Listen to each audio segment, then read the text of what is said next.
Hey there, folks. I'm Zachary Smith, founder of Smith's Pest Management. I'm in Sunnyvale today looking at a gopher problem. So we get gophers in the lawn all over Sunnyvale. They love lawns. They come from parks and they come from neighbors who don't take care of their gophers.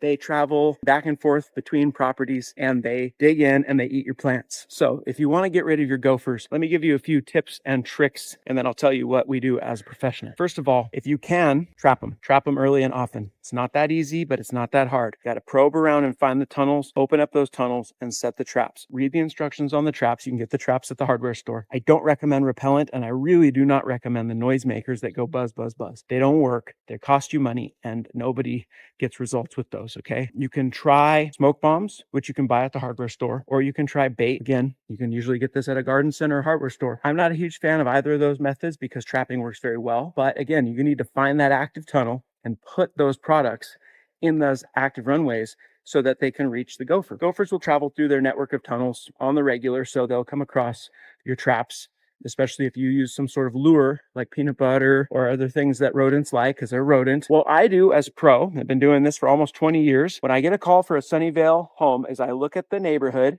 I get a feel for where the gopher activity is coming from. I start looking for the piles of soil and the dead plants. I find those tunnels and I set traps. This method has been working for hundreds of years. People have been doing this forever. It works. What it requires is careful hand, a good eye, and persistence. Pros are persistent. So if you're persistent, you're going to do okay. If you don't want to deal with this, you can call me, Zachary Smith, Smith's Pest Management, because your Sunnyvale gopher problems stop here.